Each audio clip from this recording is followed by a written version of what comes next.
बच्चों, आओ जानते हैं दांतों के प्रकार व उनके कार्य। हम दांतों की सहायता से भोजन को चबाते हैं।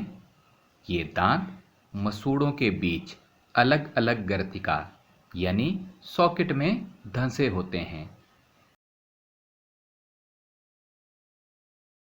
सबसे पहले कृंतक, ये काटने के दांत हैं। उसके बाद रदनक, ये फाड़ने के दांत हैं। तीसरे हैं अग्रच्यवर्णक, चबाने के दांत। और चौथे हैं च्यवर्णक, ये भी चबाने के दांत हैं।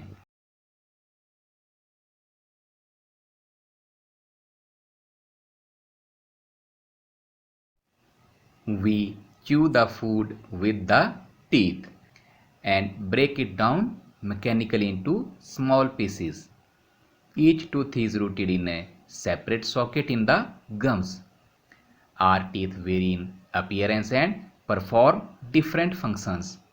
Accordingly, they are given different names. These are incisor, canine, premolar and molar.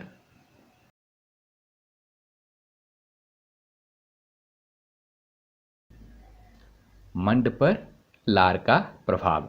आइए प्रयोग द्वारा देखें कि मंड पर लार का क्या प्रभाव पड़ता है। उबले हुए चावल में मंड की उपस्थिति के परीक्षण के लिए सबसे पहले एक टेस्ट ट्यूब,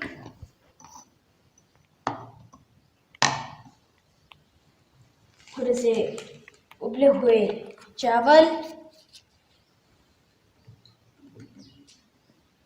पानी,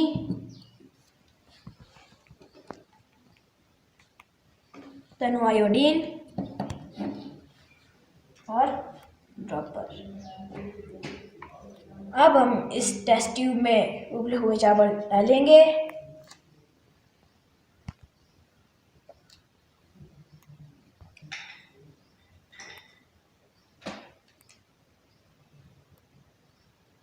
अब हम ड्रॉपर की सहायता से 8-10 बूंदे टेस्ट ट्यूब में डालेंगे।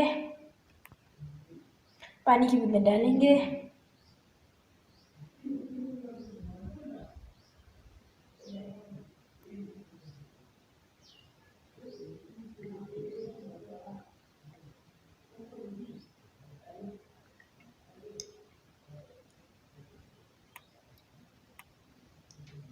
अब हम इसे आराम आराम से हिलाएंगे।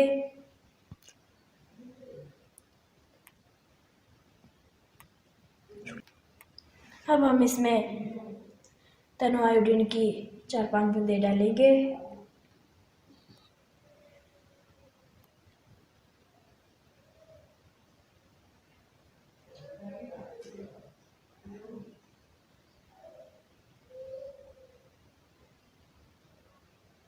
और हम फिर से इसे आराम आराम से हिलाएंगे।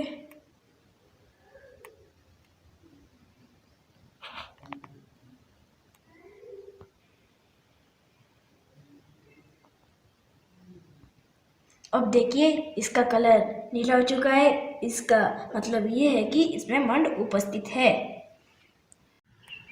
ये देखिए हमने चबाया हुआ चावल इसमें डाल दिए। अब हम इस टेस्ट ट्यूब को आधी पानी से भर देंगे।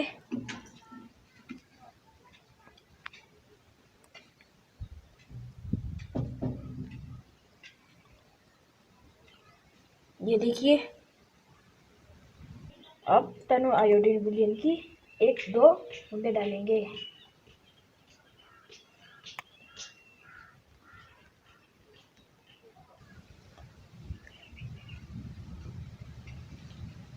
और देखिए इसका रंग बिल्कुल भी चेंज नहीं हुआ है।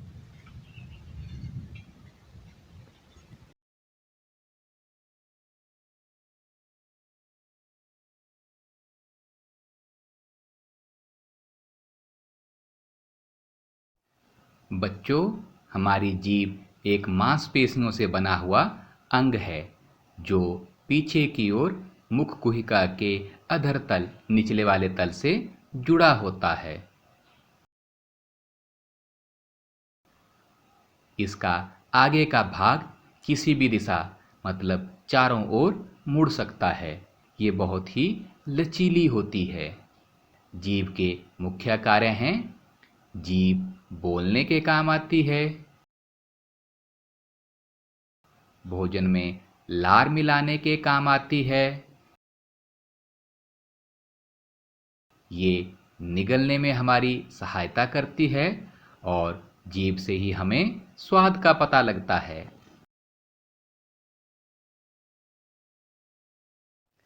Our tongue is a fleshly muscular organ attached at the back to the floor of the buccal cavity. It is free at the front and can be moved in any direction. The functions of tongue are: we use our tongue for talking, it mixes saliva with the food during chewing and helps in swallowing. We also taste food with our tongue. It has taste buds that detect different tastes of food. हमारी जीभ पर स्वाद कलिकाएं होती हैं जिनकी सहायता से हमें अलग अलग प्रकार के स्वाद का पता चलता है। आइए एक गतिविधि द्वारा देखें कि जीभ के किस भाग से कौन से स्वाद का पता चलता है। सबसे पहले हम अपने पास थोड़ा सा लेमन यानी नींबू ले लें, थोड़ी सी स्नैक्स यानी आलू भुजिया ले लें, थोड़ा सा जैगरी यानी गुड़ ले लें और थोड़ा सा बिटर गोर्ड यानी करेला ले लें। टेस्ट के इस खेल को खेलने से पहले खिलाड़ी की आंखों को एक रुमाल से अच्छी तरह से ढककर बांध लें। इस तरह से बांधें ताकि खिलाड़ी को कुछ भी ना दिखाई दे। अब नींबू को चम्मच में निचोड़ लें और 2-3 बूंदें खिलाड़ी के मुंह में डालें और पूछें इसका स्वाद कैसा है। कैसा है? खट्टा, सौर। इसी तरह थोड़ी सी आलू भुजिया बच्चे के मुंह में डालें और इसका भी टेस्ट पूछें।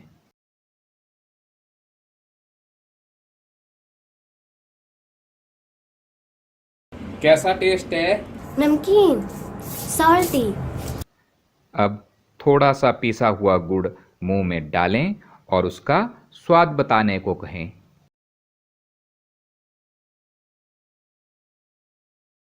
कैसा टेस्ट है? मीठा, स्वीट। और खेल के अंत में करेले का एक टुकड़ा लें और बच्चे को चखने को दें और उसका टेस्ट भी पूछें। कैसा है? कड़वा, बिटर।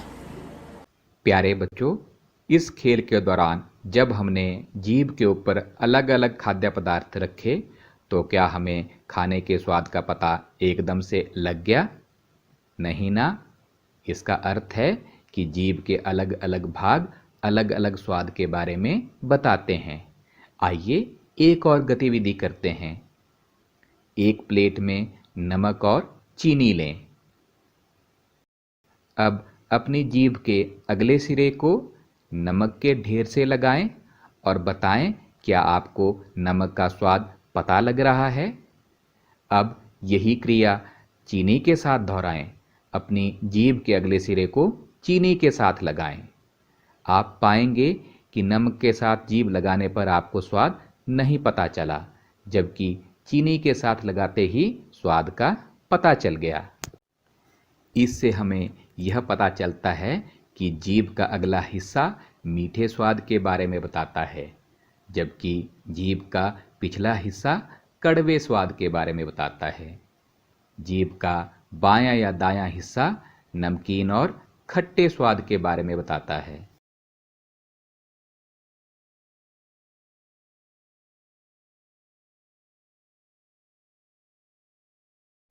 बच्चों, जो दांत हमें बचपन में निकलते हैं उन्हें हम दूध के दांत कहते हैं और ये सारे दांत लगभग 8 वर्ष की आयु तक गिर जाते हैं।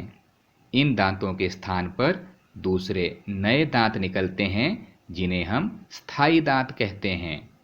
The first set of teeth grows during infancy and they fall off at the age between 6 to 8 years.